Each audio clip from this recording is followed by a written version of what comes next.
are just here to point out certain things so that you keep in mind how you can write better. Okay? We need good content writers. Now, the need for good content writers, number one, they are always at the center of marketing. You must have saying that content is king. That will always be true. Without good content, nothing can happen. No marketing can happen. No brand can grow. Nobody can communicate. So we need good content writers. Always. Okay. What kind of work they do will always directly impact the brand's image. If a brand is not communicating well, if it is not churning out quality content, it will create a very bad impression on its target audience. See, any conversation that happens, it's always like an interview. Okay? Now, imagine this, that your customer, whenever they consider buying something from you, they're actually interviewing you. They're looking at your prices, they're looking at the advantages that product will give them, they're looking at how it looks, things like that. All of that is creating an impression on their minds. The purpose of good content is that they polish that image so that the customer becomes more inclined to buy from them, okay, to have them in their homes, in their lives, that brand. If you don't do a good job of communicating on behalf of the brand, it will be a bad interview and they are not going to be hired. So think along those lines. You are here to make your brand shine. You are here to make sure that they win that audition or that interview. And good writers can help the brands fulfill their marketing goals. Marketing goals का क्या मतलब है? Not only reaching out to audiences, but communicating well, prompting them to take some actions, and overall creating a good reputation in the long run. Okay? Now, what are the types of content that we are creating here?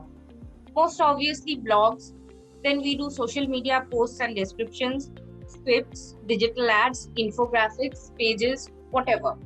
Now, we are not going to talk about everything today in this presentation because we have dealt with a lot of these things in the past, and we have made entire presentations dedicated to some topics. We have had presentations on how to write scripts, how to do infographics, how to do social media posts. So I'm not going to get into that.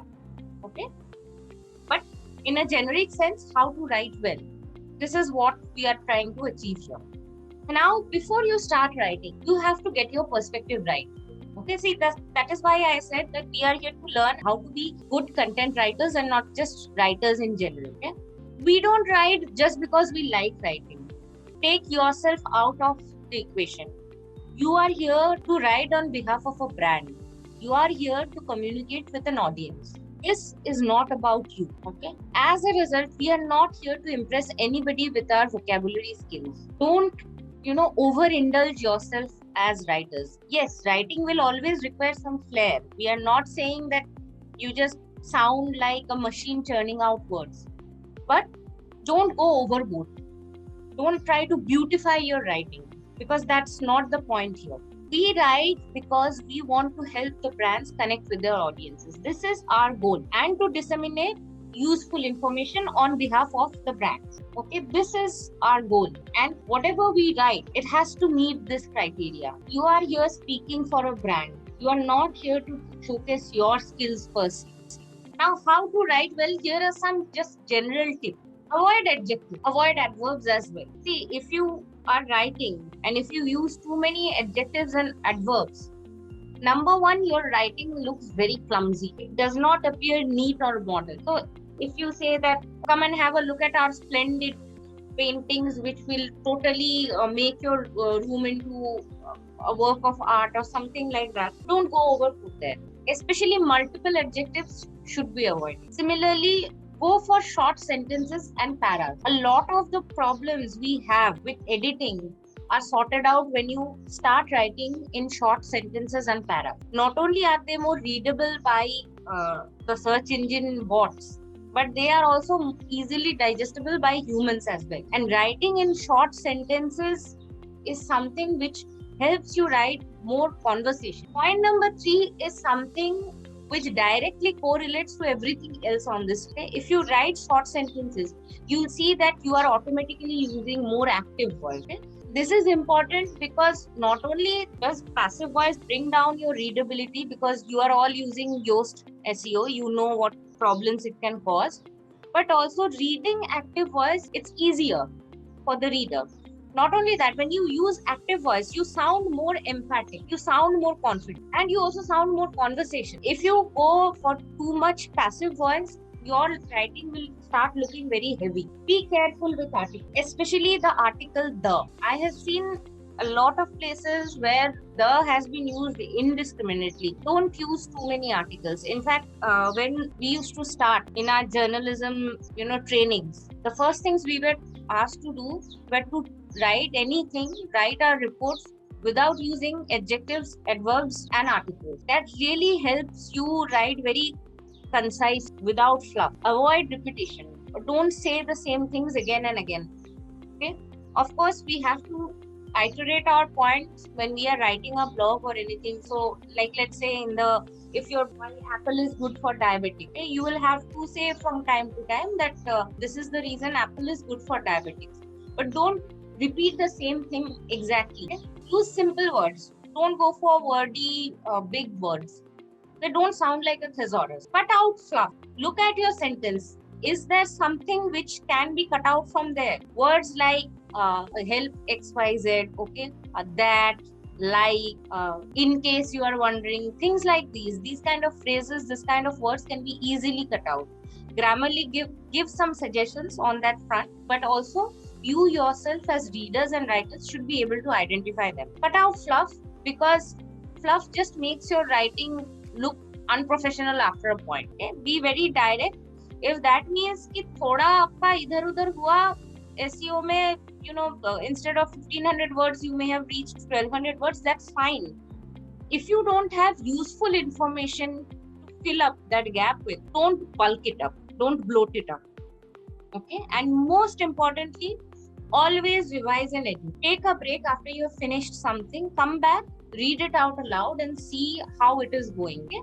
Because once you revise and edit, you will see that a lot of things stick out automatically and you will know where to make the change. Over time, you will find that your first draft itself is a lot more finished. So make this habit. Okay? Now it comes to blog writings. The first thing we should know is that you have to be very specific. You are addressing one topic, so don't ramble. Let's say your blog is about how to play bridge. Bridge is a card game. Okay. Now come directly to how to play bridge. Okay? Don't meander talking about what is, how to bet on cards or things like that. What are the different games which are like bridge and all that. Directly come to how you should play bridge. How many people you need, what is the kind of distribution that happens there, how bets are placed and all that. Don't talk about card game. Start directly with how to play. Secondly, you have to understand your target audience always. Like we said, don't write what you like. You have to rather write what they want to read about. See, we always have our thoughts and opinions, likes and dislikes related to anything. Like for example, yoga. I can say personally, it's something I really don't like reading or writing about. But if someone tells me to write something on yoga, I cannot let that prejudice show there. I am not going to write that this is all nonsense, something like that. Okay? Rather, I have to understand that who is the person who's going to read that article. Am I writing for a yoga website? If yes, then that guy is interested about yoga. That guy has a positive mindset about it. So I have to write accordingly. I have to write according to his perspective. Okay? Don't let your personal likes, dislikes, or prejudices, whatever, affect what you are writing. Have a great intro that directly comes to the topic and addresses a pain point. Let's say you are writing about hair fall. Come directly to the topic. Start with something like, are you tired of losing your hair? Okay, are you seeing a bald spot grow? We have XYZ remedies for you. Don't talk about unnecessary things there. Come directly to the topic and address an issue which your reader might want answers for. They are looking for your blog for a reason. Okay, try to address that. Next, don't cram in jargon. So jargon is basically inside a vocabulary which belongs to a certain group of. It also varies from industry to industry. Now, it is fine that when you are discussing among yourselves or you are directly talking to person or a group within that industry or that whatever social community that you have. But when you are writing, your writing is going to go up on the internet and going to stay there for a long time. And even if it is targeted at insiders, think that all sorts of people are going to be there. There are going to be people who may not understand technical terms or who may want to look at something without complications, without wordiness. Jargon's main problem is it is very wordy. Okay? So the more you use jargon, you will find that explaining something to someone becomes difficult. Jargon by its nature becomes a hindrance to communication. So don't use jargon in your blogs. Blogs, especially this one applies to, because blogs attract a much wider audience. Your website pages may be a different thing, but your blogs will attract a wider audience. So keep it light on jargon there. When you are writing your blogs, you have to plug in your client in a couple of places. This you all know that we mention the client after the intro towards the end and all, where we say, okay, if you want this XYZ service, please consider this brand. Okay, so definitely plug. Write descriptive FAQs. 1-2 line FAQs don't help at all. Make sure that your sentences are right semantically. So make sure that whatever you're writing, it is making sense. Another part of that semantic sense is not breaking off sentences randomly. See, like I said, we have to write short sentences, okay? But those short sentences should make sense. If your sentence is becoming too big, then you have to find another way to articulate. Cut out unnecessary words, okay? Now, be consistent in one person, okay? There are 3 persons that we use in English language. I and we, which is first person. You, which is both in the singular and collective sense, and they. Okay? First person, second person, third person. If you are writing a blog, make sure that it stays in one person. So find the right word that you can apply in a particular context. Now, when you're writing blogs, give good source links, at least 4 to 5 per blog. If something becomes too cumbersome, to mention your readability on Yoast will improve. Be careful with spelling. Another very important point is British versus American versus Indian. You have to know the difference. Spellings will be different. There will be a lot of phrases which will have completely different meaning. Okay? So think of what audience you're writing for. If you're writing for an audience which is in Europe, British English might be more appropriate. Okay, British English might also apply to the Indian subcontinent. Okay, but it may not mesh well with the American audience. Okay?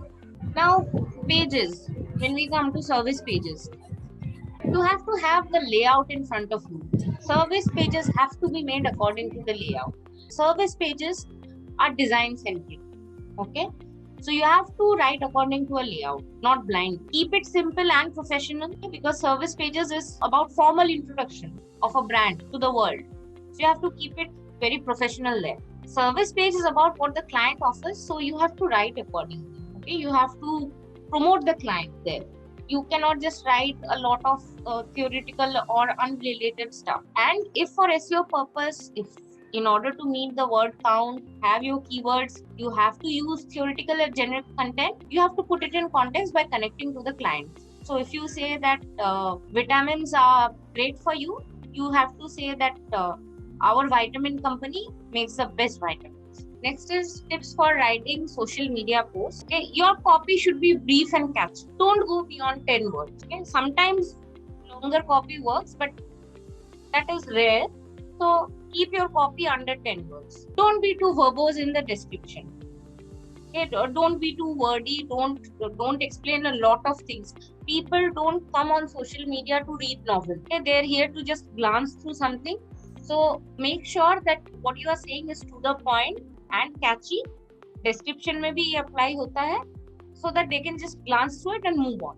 Next, be direct and have a CTA in the description. Prompt them to take some action. It can be something as simple as asking them to click on a link. Use appropriate links. Okay, if you, let's say, if your description says that come to us and we'll help you with SEO, and you give the link to the social media page from the BrandLoom website, it creates a bad impression. When people get confused, okay, if they click that link and they see that they have landed up on some social media something instead of SEO, chances are they are not going to visit you once again. So be very careful with the kind of links you are choosing. When you are writing Twitter copies, remember that Twitter comes with character count. You have to keep it very short and interesting. Just a couple of lines plus links and hashtags. And Twitter में आप लोग बहुत ज़्यादा hashtags नहीं use कर पाओगे.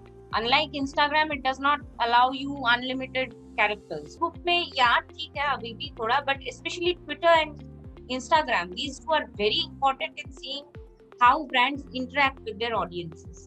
Okay, most audiences are interactive on these two platforms, so pay close attention to them. See what kind of copies are working, see what kind of artworks are happening there, see what kind of communication is happening there. Okay, you have to be very smart. So definitely check out good social media, make it a habit. Okay. So summing up, you have to know your purpose. Why are you writing something? Be clear on that. Okay, what is it that I want the reader to feel? What is it I want the reader to do? What is it that I want the reader to be satisfied with after reading what I am writing? Ask yourself these questions and start writing from there. Secondly, you have to read and consume content. If you do not feed your mind, it will not churn out good content. That is simply the truth. Okay, you have to stay updated. Native English publications, authors, movies or videos regularly. We have to optimize our writing for SEO, but if it just looks like something which an algorithm wrote to fill in words and to add keywords to it, it will not work out for you at all. If your writing does not flow nicely, if it is not clear, if it does not contain useful information, what will happen is even if you get that first click with the keywords and everything, the visitor will not come back to you. They'll see that this is subpar writing, this is keyword stuffing, and they'll not come back to you. So write like humans and for humans, firstly. Okay. See, the aim here is to write well, not just write anything. Okay. If regularly your writing has to be edited, then it is not good writing. You have to do better. You have to be more careful so that your writing in the first try itself, make sure that you're doing a good job. Go beyond your comfort zone and try absorbing different types and perspectives in content. This is very important. Okay? You are in the business of communicating with a wide array of people. You are going to write about things you may not agree with. You are going to write about brands जिसके बारे में आपका कोई enthusiasm नहीं है. But that work has to be done. So make sure that you are really broadening your perspective. That is all.